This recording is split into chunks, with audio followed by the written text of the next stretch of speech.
बहुत समय पहले की बात है। गौतम बुद्धा अपने शिष्यों के साथ एक गांव के पास स्थित विहार में ठहरे हुए थे। उस क्षेत्र के लोग बुद्ध के उपदेश सुनने के लिए दूर दूर से आते थे।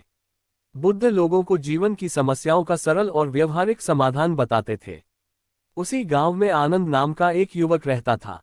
वह मेहनती और ईमानदार था, लेकिन उसके मन में एक बहुत बड़ी समस्या थी, भय।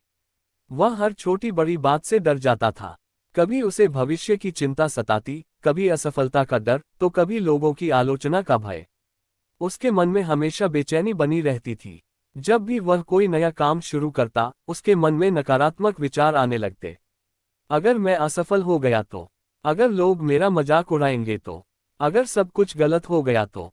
इन विचारों के कारण वह कई अवसर खो चुका था। धीरे धीरे उसका आत्मविश्वास कम होता जा रहा था। एक दिन गांव में खबर फैली कि गौतम बुद्ध पास के विहार में ठहरे हुए हैं। आनंद ने भी उनके बारे में बहुत कुछ सुन रखा था।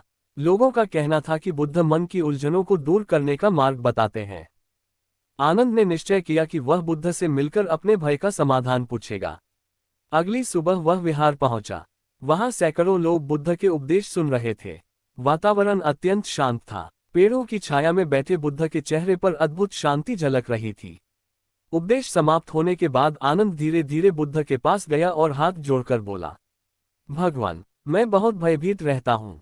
मेरा मन हर समय किसी न किसी डर से घिरा रहता है। मैं जानना चाहता हूँ कि इस भय से कैसे मुक्त हो सकता हूँ। बुद्ध ने उसकी ओर प्रेमपूर्वक देखा और मुस्कुराते हुए पूछा, तुम्हें सबसे अधिक किस बात का भय है? आनंद कुछ देर सोचकर बोला, मुझे असफलता का डर है। मुझे भविष्य का डर है। मुझे लोगों की बातों का डर है। कभी कभी तो बिना किसी कारण के भी मन भय से भर जाता है। बुद्ध कुछ क्षण मौन रहे। फिर उन्होंने कहा, आनंद, क्या तुम मेरे एक प्रश्न का उत्तर दे सकते हो? जी भगवान। यदि कोई व्यक्ति अंधेरे कमरे में रस्सी को सांप समझ ले, तो उसके मन में क्या होगा? आनंद ने तुरंत उत्तर दिया, वह डर जाएगा। बुद्ध ने पूछा, और यदि बाद में उसे पता चले कि वह सांप नहीं बल्कि रस्सी है, तब क्या होगा? आनंद बोला, उसका भय तुरंत समाप्त हो जाएगा। बुद्ध मुस्कुराए, ठीक यही स्थिति तुम्हारे मन की है। तुम्हारे अधिकांश भय वास्तविक नहीं है। वे केवल तुम्हारी कल्पना के सांप हैं। आनंद ध्यान से सुनने लगा। बुद्ध ने आगे कहा, मनुष्य का मन भविष्य की कल्पनाएं करता है। वह उन घटनाओं से डरता है जो अभी हुई ही नहीं है। वह अपनी ही कल्पनाओं को सत्य मान लेता है और भय पैदा कर लेता है। आनंद को लगा जैसे बुद्ध उसके मन की बात जान गए हों। वह बोला, लेकिन भगवान, भय इतना वास्तविक लगता है कि उसे नजरअंदाज करना कठिन हो जाता है। बुद्ध ने उत्तर दिया, भय वास्तविक नहीं होता, लेकिन उसका अनुभव वास्तविक लगता है। इसलिए उसे समझना आवश्यक है। फिर बुद्ध ने उसे अगले दिन प्रातःकाल अकेले आने के लिए कहा। आनंद ने विनम्रतापूर्वक सिर झुकाया और घर लौट गया। उस रात वह बुद्ध की बातों के बारे में सोचता रहा। उसे पहली बार एहसास हुआ कि वह अक्सर उन घटनाओं से डरता है जो कभी घटित ही नहीं होती। अगली सुबह सूर्योदय से पहले ही वह विहार पहुंच गया। बुद्ध पहले से वहां उपस्थित थे। उन्होंने आनंद को अपने साथ जंगल की ओर चलने को कहा। दोनों धीरे धीरे घने वृक्षों के बीच से आगे बढ़ने लगे। पक्षियों का मधुर स्वर वातावरण में गूंज रहा था। कुछ देर बाद वे जंगल के एक ऐसे भाग में पहुंचे जहां चारों ओर सन्नाटा था। अचानक बुद्ध रुक गए। उन्होंने एक पुराने वृक्ष की ओर संकेत करते हुए कहा, आनंद, आज रात तुम्हें इसी वृक्ष के नीचे अकेले बैठना होगा। ये सुनते ही आनंद घबरा गया। उसने चारों ओर देखा। जंगल बहुत शांत था, लेकिन उसी शांति में उसे डर महसूस होने लगा। वह बोला, भगवान, यहाँ रात में जंगली जानवर भी आ सकते हैं। अंधेरा भी होगा। मुझे बहुत डर लगेगा। बुद्ध ने शांत स्वर में कहा, यही कारण है कि तुम्हें यहाँ बैठना है। आनंद हैरान रह गया। क्या भय से बचने का मार्ग भय के पास जाना है? बुद्ध ने कहा, हाँ, जब तक तुम भय से भागते रहोगे, वह तुम्हारा पीछा करता रहेगा। जिस दिन तुम उसका सामना करोगे, उसी दिन उसकी शक्ति कम होने लगेगी। आनंद के मन में द्वंद्व चल रहा था। एक ओर वह बुद्ध की आज्ञा का पालन करना चाहता था, दूसरी ओर उसका भय उसे रोक रहा था। लेकिन अंततः उसने साहस जुटाया और कहा, मैं प्रयास करूंगा, भगवान। बुद्ध ने उसके कंधे पर हाथ रखा और कहा, याद रखो, भय को हराने के लिए उसे समझना पड़ता है, उससे भागना नहीं। दिन धीरे धीरे बीत गया। सूर्य अस्त होने लगा। आनंद उसी वृक्ष के नीचे बैठ गया। शुरुआत में सब ठीक था। लेकिन जैसे जैसे अंधेरा बढ़ने लगा उसका मन विचलित होने लगा। पत्तों की हल्की सरसराहट भी उसे किसी खतरनाक जानवर की आहट लगने लगी। दूर कहीं उल्लू की आवाज सुनाई दी। उसका हृदय तेजी से धड़कने लगा। मन में विचार आने लगे, अगर कोई जंगली पशु आ गया तो, अगर कोई दुर्घटना हो गई तो, अगर मैं यहाँ पूरी रात नहीं बिता पाया तो। उसका भय बढ़ता जा रहा था। लेकिन तभी उसे बुद्ध की बात याद आई।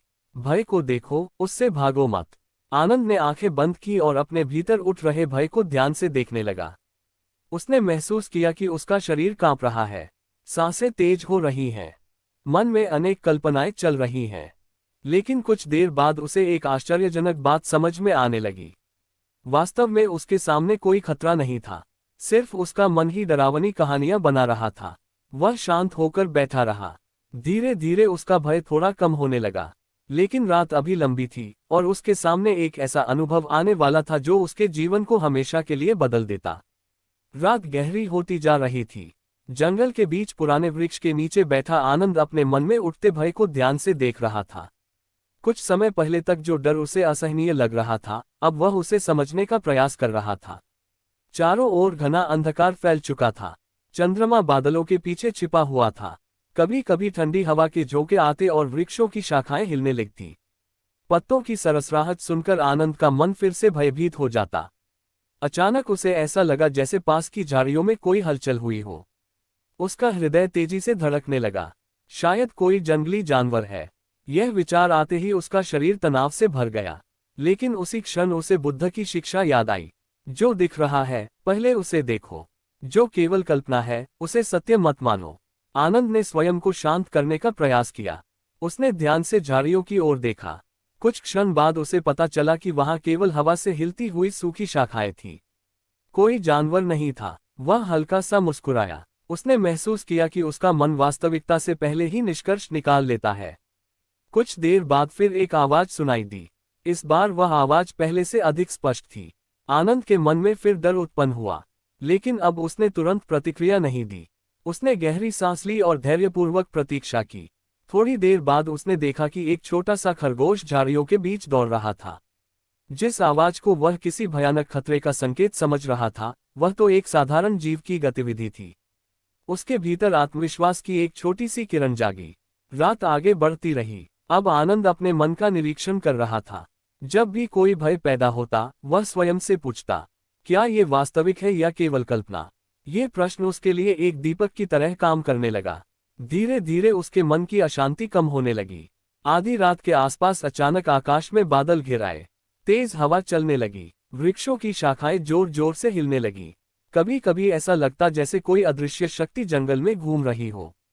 आनंद का मन फिर विचलित हो उठा। उसने उठकर वहां से भाग जाने का विचार किया, लेकिन तभी उसे बुद्ध का शांत चेहरा याद आया। उसे याद आया कि बुद्ध ने कहा था, साहस का अर्थ भय का अभाव नहीं है, साहस का अर्थ है भय के होते हुए भी सही मार्ग पर बने रहना। ये वाक्य उसके मन में गूंजने लगा। उसने निश्चय किया कि वह वहीं रहेगा। वह फिर से बैठ गया और ध्यान करने लगा। धीरे धीरे उसने अपनी सांसों पर ध्यान केंद्रित किया। एक सांस भीतर, एक सांस बाहर। कुछ समय बाद उसका मन शांत होने लगा। तभी उसे एक गहरा अनुभव हुआ। उसे महसूस हुआ कि भय कोई बाहरी वस्तु नहीं है। भय उसके भीतर उठने वाला एक विचार है, और हर विचार की तरह वह भी आता है और चला जाता है। ये समझ उसके लिए बिल्कुल नई थी। अब वह भय को दुश्मन की तरह नहीं देख रहा था। वह उसे एक गुजरते हुए बादल की तरह देख रहा था। जितना वह भय से लड़ता था, भय उतना ही शक्तिशाली बन जाता था। लेकिन जब वह केवल उसे देखता था, तब भय धीरे धीरे कमजोर पड़ने लगता था। रात के अंतिम पहर में आनंद पहले से कहीं अधिक शांत था। तभी दूर से किसी के कदमों की आहट सुनाई दी। उसका मन एक बार फिर सतर्क हो गया, लेकिन इस बार उसने घबराहट को अपने ऊपर हावी नहीं होने दिया। कुछ ही क्षणों बाद उसने देखा कि एक वृद्ध लकड़हारा जंगल से होकर गुजर रहा था। वह व्यक्ति पास के गांव की ओर जा रहा था। लकड़हारे ने आनंद को देखकर आश्चर्य से पूछा, बेटा, तुम इस समय यहाँ अकेले क्या कर रहे हो? आनंद ने पूरी बात बताई। वृद्ध मुस्कुराया और बोला, मैं इस जंगल से वर्षों से गुजरता हूँ। मैंने देखा है कि लोगों को यहाँ के अंधेरे से अधिक अपने मन के अंधेरे से डर लगता है। ये सुनकर आनंद सोच में पड़ गया। लकड़हारे की बात बिल्कुल सत्य थी। वास्तविक जंगल उतना भयावह नहीं था जितना उसका मन उसे बना देता था। कुछ देर बाद वृद्ध वहां से चला गया। अब पूर्व दिशा में हल्की रोशनी दिखाई देने लगी थी। सूर्योदय होने वाला था। आनंद ने पूरी रात वहीं बिताई थी। वह आश्चर्यचकित था। जिस कार्य को वह असंभव समझ रहा था, वह उसे पूरा कर चुका था। उसके भीतर एक नया आत्मविश्वास जन्म ले चुका था। जब सूर्य की पहली किरणें वृक्षों पर पड़ी, तब आनंद विहार की ओर लौटने लगा। उसके कदम पहले से अधिक दृढ़ थे, लेकिन बुद्ध उसके लिए अभी एक और महत्वपूर्ण शिक्षा तैयार कर चुके थे। वह शिक्षा उसे भय के मूल कारण को समझाने वाली थी, और वही शिक्षा उसके जीवन की दिशा बदलने वाली थी। सुबह का समय था। सूर्य की सुनहरी किरणें पूरे जंगल को प्रकाशित कर रही थीं। आनंद धीरे धीरे विहार की ओर लौट रहा था। उसके चेहरे पर थकान तो थी, लेकिन उसके भीतर एक नई शांति भी थी।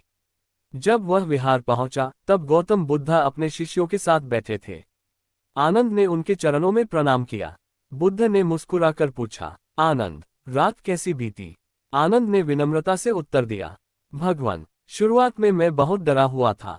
हर आवाज मुझे किसी खतरे का संकेत लग रही थी, लेकिन धीरे धीरे मुझे समझ आया कि मेरा अधिकांश भय मेरी कल्पना से पैदा हो रहा था। बुद्ध ने संतोष से सिर हिलाया। और अब तुम्हें क्या अनुभव हो रहा है? आनंद बोला, मैं पहले से अधिक शांत हूँ, लेकिन मैं अभी भी ये समझना चाहता हूँ कि भय पैदा ही क्यों होता है। बुद्ध ने पास बैठे शिष्यों की ओर देखा और फिर बोले, आनंद, भय का मूल कारण अज्ञान और मोह है। आनंद ध्यान से सुनने लगा। बुद्ध ने एक छोटा सा पत्थर उठाया और उसे हाथ में लेते हुए कहा, यदि कोई व्यक्ति इस पत्थर को हीरा समझ ले, तो वह उसे खोने से डरेगा। लेकिन जब उसे सत्य का ज्ञान होगा, तब उसका भय समाप्त हो जाएगा। आनंद ने पूछा, क्या इसका अर्थ है कि हम जिन चीजों से डरते हैं, उनके बारे में सही ज्ञान नहीं रखते? अधिकतर मामलों में हाँ, बुद्ध ने उत्तर दिया। मनुष्य उन बातों से डरता है जिन्हें वह पूरी तरह नहीं समझता। अंधेरा इसलिए डरावना लगता है क्योंकि उसमें स्पष्टता नहीं होती। भविष्य इसलिए डरावना लगता है क्योंकि वह अनिश्चित होता है। कुछ क्षण मौन रहने के बाद बुद्ध आगे बोले, लेकिन भय का एक और कारण भी है, लगाव। लगाव? आनंद ने आश्चर्य से पूछा। हाँ, बुद्ध बोले, जिस वस्तु, व्यक्ति, पद या सम्मान से तुम अत्यधिक जुड़ जाते हो, उसे खोने का डर भी उतना ही बढ़ जाता है। आनंद सोच में पड़ गया। उसे याद आया कि वह अक्सर अपनी प्रतिष्ठा और लोगों की राय को लेकर चिंतित रहता था। बुद्ध उसकी मनःस्थिति समझ गए। उन्होंने कहा, मान लो कोई व्यक्ति नदी के किनारे खड़ा है। वह पानी को अपनी मुट्ठी में बंद करने की कोशिश करता है। जितना वह पकड़ने की कोशिश करेगा, पानी उतनी ही तेजी से निकल जाएगा। जी, भगवान।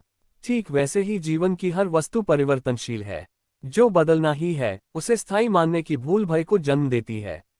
आनंद के मन में कई प्रश्न उठ रहे थे। वह बोला, लेकिन भगवान, यदि भय हमारे भीतर आता है, तो क्या उसे पूरी तरह समाप्त किया जा सकता है? बुद्ध मुस्कुराए, भय को समाप्त करने का प्रयास मत करो, उसे समझो। जिस चीज को समझ लिया जाता है, उसका प्रभाव अपने आप कम हो जाता है। फिर बुद्ध ने आनंद को एक और अनुभव देने का निर्णय लिया। उन्होंने कहा, आज मेरे साथ गांव चलो। दोनों गांव की ओर चल पड़े। रास्ते में उन्होंने देखा कि कुछ बच्चे खेल रहे थे। वे हंस रहे थे, दौड़ रहे थे और पूरी तरह वर्तमान क्षण में जी रहे थे। बुद्ध ने पूछा, आनंद, इन बच्चों को देखो, क्या तुम्हें इनमें भय दिखाई देता है? नहीं, भगवान। क्यों? आनंद कुछ क्षण सोचकर बोला, क्योंकि उनका ध्यान भविष्य की चिंताओं पर नहीं है। बुद्ध ने कहा, सही कहा। भय अक्सर या तो भविष्य की कल्पना से आता है या अतीत की यादों से। वर्तमान क्षण में भय की शक्ति बहुत कम हो जाती है। ये बात आनंद के हृदय में उतर गई। गांव पहुंचने पर उन्होंने देखा कि एक किसान अपने खेत में काम कर रहा था। अचानक उसका बैल रस्सी तोड़कर भाग गया। किसान घबराकर उसके पीछे दौड़ने लगा। कुछ देर बाद वह निराश होकर लौट आया। आनंद ने सोचा कि किसान अब बहुत दुखी होगा, लेकिन आश्चर्य की बात यह थी कि किसान शांत दिखाई दे रहा था। बुद्ध उसके पास गए और पूछा, क्या तुम्हें अपने बैल के भाग जाने का दुख नहीं है? किसान मुस्कुराया, दुख तो है, लेकिन मैं उस बात पर क्यों चिंता करूं जो इस समय मेरे नियंत्रण में नहीं है। मैं खोजने का प्रयास करूंगा, लेकिन भय और चिंता से बैल वापस नहीं आएगा। आनंद यह सुनकर चकित रह गया। वापसी के समय बुद्ध ने पूछा, तुमने उस किसान से क्या सीखा? आनंद बोला, उसने परिस्थिति को स्वीकार किया। वह घबराया नहीं। बुद्ध ने कहा, यही बुद्धिमानी है। भय तब बढ़ता है जब हम उस चीज को नियंत्रित करना चाहते हैं जो हमारे नियंत्रण में नहीं है। अब आनंद को समझ आने लगा था कि भय केवल बाहरी परिस्थितियों से नहीं, बल्कि हमारी सोच से भी पैदा होता है। विहार लौटते समय उसका मन पहले से कहीं अधिक हल्का था। लेकिन बुद्ध जानते थे कि अभी अंतिम शिक्षा बाकी है। आनंद ने भय की प्रकृति को समझना शुरू कर दिया था, पर उसे अभी ये सीखना था कि जीवन की सबसे बड़ी चुनौतियों के सामने अडिग कैसे रहा जाए। और अगले दिन बुद्ध उसे एक ऐसी कथा सुनाने वाले थे जो उसके मन से भय की जड़ों को हिला देगी। अगली सुबह विहार का वातावरण अत्यंत शांत था। पक्षियों का मधुर कलरव सुनाई दे रहा था और शिष्य ध्यान में बैठे हुए थे। आनंद भी बुद्ध के पास आकर बैठ गया। पिछले कुछ दिनों में उसने भय के बारे में बहुत कुछ सीखा था, लेकिन उसके मन में अभी भी एक प्रश्न था। उसने हाथ जोड़कर पूछा, भगवान, यदि किसी व्यक्ति के सामने वास्तव में कठिन परिस्थितियां आ जाएं, तब वह भय से कैसे बच सकता है? गौतम बुद्ध मुस्कुराए और बोले, आनंद, आज मैं तुम्हें एक कहानी सुनाता हूँ। आनंद ध्यान से सुनने लगा। बुद्ध ने कहना शुरू किया, बहुत समय पहले एक राज्य में एक वीर नाविक रहता था। वह समुद्र में दूर दूर तक यात्राएं करता था। एक दिन वह अपने साथियों के साथ एक बड़े जहाज पर यात्रा कर रहा था। यात्रा के दौरान अचानक समुद्र में भयंकर तूफान आ गया। आसमान काले बादलों से भर गया। तेज हवाएं चलने लगी और विशाल लहरें जहाज से टकराने लगी। जहाज में बैठे अधिकांश लोग भयभीत हो गए। कोई रोने लगा, कोई प्रार्थना करने लगा और कोई अपनी किस्मत को कोसने लगा। आनंद ध्यानपूर्वक सुन रहा था। बुद्ध आगे बोले, लेकिन उस नाविक के चेहरे पर भय नहीं था। वह शांत भाव से अपने काम में लगा रहा। तब उसके साथियों ने पूछा, क्या तुम्हें डर नहीं लगता? नाविक ने उत्तर दिया, डर तो मुझे भी लगता है, लेकिन मैं अपना ध्यान उस काम पर रखता हूं जो इस समय करना आवश्यक है। यदि मैं भय में डूब जाऊं, तो जहाज को बचाने का प्रयास कौन करेगा? बुद्ध कुछ क्षण रुके, फिर उन्होंने आनंद से पूछा, तुम्हें क्या लगता है, उस नाविक को शक्ति कहां से मिली? आनंद ने सोचा और बोला, शायद उसने अपने कर्तव्य पर ध्यान दिया, भय पर नहीं। बिल्कुल सही, बुद्ध बोले। जब मनुष्य भय पर केंद्रित होता है, तो उसकी शक्ति कम हो जाती है। लेकिन जब वह अपने कर्तव्य और सही कर्म पर ध्यान देता है, तब उसका साहस बढ़ता है। आनंद के मन में ये बात गहराई से उतर गई। बुद्ध ने आगे कहा, जीवन में अनेक तूफान आएंगे। कभी असफलता का भय, कभी अपमान का भय, कभी भविष्य का भय। लेकिन यदि तुम हर समय भय को ही देखते रहोगे, तो आगे नहीं बढ़ पाओगे। तो क्या साहसी व्यक्ति कभी नहीं डरता? आनंद ने पूछा। बुद्ध मुस्कुराए, साहसी व्यक्ति भी डरता है। अंतर केवल इतना है कि वह भय को अपना स्वामी नहीं बनने देता। फिर बुद्ध आनंद को विहार के पीछे स्थित एक पहाड़ी पर ले गए। वहां से दूर दूर तक फैले जंगल दिखाई दे रहे थे। बुद्ध ने एक विशाल वृक्ष की ओर इशारा करते हुए कहा, उस वृक्ष को देखो। आनंद ने देखा कि वह वृक्ष आंधी और वर्षा के अनेक मौसम झेल चुका था। बुद्ध बोले, जब तेज तूफान आता है, तब कमजोर पौधे टूट जाते हैं, लेकिन यह वृक्ष दृढ़ता से खड़ा रहता है। क्यों? बुद्ध ने पूछा। आनंद ने उत्तर दिया, क्योंकि इसकी जड़ें बहुत गहरी हैं। ठीक कहा, बुद्ध बोले। जिस प्रकार वृक्ष की शक्ति उसकी जड़ों में होती है, उसी प्रकार मनुष्य की शक्ति उसके चरित्र, धैर्य और आत्मविश्वास में होती है। जिस व्यक्ति ने अपने मन को प्रशिक्षित कर लिया, उसे भय आसानी से विचलित नहीं कर सकता। आनंद अब पहले से कहीं अधिक समझदार महसूस कर रहा था। उसे एहसास हो रहा था कि भय को हराने का अर्थ उसे मिटाना नहीं है, बल्कि उसके बावजूद सही दिशा में आगे बढ़ना है। सूर्य धीरे धीरे पश्चिम की ओर झुकने लगा। विहार लौटते समय बुद्ध ने कहा, आनंद, याद रखो, भय अंधकार की तरह है। यदि तुम उससे लड़ोगे, तो वह बना रहेगा। लेकिन यदि ज्ञान और जागरूकता का दीपक जलाओगे, तो अंधकार अपने आप दूर हो जाएगा। आनंद के मन में गहरा परिवर्तन होने लगा था। अब वह वही व्यक्ति नहीं था जो कुछ दिन पहले हर छोटी बात से डर जाता था। फिर भी बुद्ध जानते थे कि अंतिम और सबसे महत्वपूर्ण शिक्षा अभी बाकी है। वह शिक्षा आनंद को ये समझाने वाली थी कि सच्चा साहस केवल भय का सामना करना नहीं, बल्कि जीवन को पूर्ण विश्वास और शांति के साथ जीना है।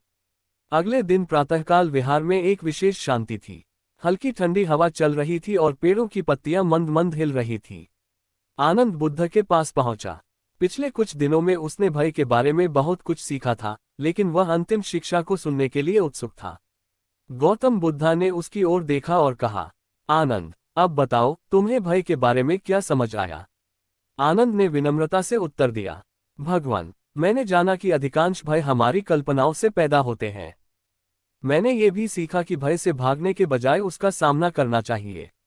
लेकिन मैं ये जानना चाहता हूं कि मन में स्थायी शांति कैसे लाई जाए। बुद्ध मुस्कुराए। यही सबसे महत्वपूर्ण प्रश्न है। फिर उन्होंने आनंद को अपने साथ एक शांत झील के किनारे चलने को कहा। दोनों धीरे धीरे वहां पहुंचे। झील का पानी बिल्कुल स्थिर था। उसमें आकाश और वृक्षों का प्रतिबिंब स्पष्ट दिखाई दे रहा था। बुद्ध ने पूछा, आनंद, तुम्हें इस झील में क्या दिखाई दे रहा है? मुझे आकाश, वृक्ष और आपका प्रतिबिंब दिखाई दे रहा है। बुद्ध ने एक छोटा सा कंकड़ उठाकर झील में फेंक दिया। तुरंत पानी में लहरें उठने लगी। प्रतिबिंब धुंधले हो गए। बुद्ध ने पूछा, अब क्या दिखाई दे रहा है? आनंद बोला, प्रतिबिंब स्पष्ट नहीं दिख रहे हैं। बुद्ध ने कहा, मन भी इसी झील की तरह है। जब उसमें भय, चिंता और भ्रम की लहरें उठती हैं, तब सत्य स्पष्ट नहीं दिखाई देता। कुछ देर बाद पानी फिर शांत हो गया। बुद्ध बोले, और जब मन शांत होता है, तब व्यक्ति वास्तविकता को स्पष्ट रूप से देख पाता है। आनंद ध्यान से सुन रहा था। बुद्ध आगे बोले, भय को समाप्त करने का रहस्य बाहर नहीं, भीतर है। जब तुम वर्तमान क्षण में जीना सीख जाते हो, जब तुम परिवर्तन को स्वीकार कर लेते हो, और जब तुम अपने कर्तव्य पर ध्यान केंद्रित करते हो, तब भय की पकड़ कमजोर होने लगती है। आनंद ने पूछा, क्या इसका अर्थ है कि भय कभी वापस नहीं आएगा? बुद्ध ने उत्तर दिया, भय फिर आएगा। जीवन में चुनौतियां भी आएंगी। लेकिन अंतर ये होगा कि अब तुम भय के दास नहीं रहोगे। तुम उसे पहचानोगे, समझोगे और उसके बावजूद सही कार्य करोगे। ये सुनकर आनंद के मन में गहरा आत्मविश्वास जाग उठा। उसी समय गांव का एक व्यक्ति दौड़ता हुआ विहार पहुंचा। वह बहुत घबराया हुआ था। उसने कहा, भगवान, हमारे गांव के पास अचानक आग लग गई है। लोग भयभीत हैं और समझ नहीं पा रहे कि क्या करें। बुद्ध शांत रहे। उन्होंने आनंद की ओर देखा और कहा, चलो, गांव चलते हैं। कुछ ही देर में वे गांव पहुंच गए। वहां अफरा तफरी मची हुई थी। लोग इधर उधर भाग रहे थे। कुछ लोग केवल डर के कारण कुछ भी निर्णय नहीं ले पा रहे थे। आनंद ने ये दृश्य देखा। कुछ दिन पहले होता तो शायद वह भी घबरा जाता, लेकिन अब उसने बुद्ध की शिक्षाओं को याद किया। उसने स्वयं को शांत रखा। फिर लोगों को संगठित करना शुरू किया। कुछ लोगों को पानी लाने के लिए कहा, कुछ को बच्चों और बुजुर्गों को सुरक्षित स्थान पर पहुंचाने के लिए कहा। धीरे धीरे सभी ने मिलकर आग पर नियंत्रण पा लिया। स्थिति सामान्य होने लगी। गांव वालों ने राहत की सांस ली। बुद्ध ने आनंद की ओर देखकर कहा, आज तुमने क्या किया? आनंद बोला, मैंने भय को अपने ऊपर हावी नहीं होने दिया। मैंने उस कार्य पर ध्यान दिया जो आवश्यक था। बुद्ध के चेहरे पर संतोष झलक उठा। उन्होंने कहा, यही सच्चा साहस है। साहस का अर्थ भय का न होना नहीं, बल्कि भय के बीच भी बुद्धिमानी से कार्य करना है। आनंद की आंखों में कृतज्ञता भर आई। अब उसे वह उत्तर मिल चुका था जिसकी वह वर्षों से तलाश कर रहा था। उसने समझ लिया था कि भय अक्सर कल्पना से जन्म लेता है। भय से भागने पर वह बढ़ता है। भय का सामना करने पर उसकी शक्ति कम हो जाती है। वर्तमान क्षण में जीने से मन शांत होता है। सही कर्म और जागरूकता साहस को जन्म देते हैं। कुछ वर्षों बाद आनंद स्वयं एक बुद्धिमान और सम्मानित व्यक्ति बन गया। जब भी कोई उससे भय के बारे में पूछता, वह मुस्कुराकर कहता, अंधकार से लड़ने की आवश्यकता नहीं है, केवल एक दीपक जलाना होता है। और यही संदेश वह लोगों तक पहुंचाता रहा। भय का अधिकांश भाग हमारी कल्पनाओं से पैदा होता है। भय से भागना नहीं, उसका सामना करना चाहिए। वर्तमान में जीना भय को कम करता है। जो हमारे नियंत्रण में है, उसी पर ध्यान देना चाहिए। सच्चा साहस भय के बावजूद सही कार्य करना है। शांत और जागरूक मन ही जीवन की चुनौतियों पर विजय प्राप्त कर सकता है।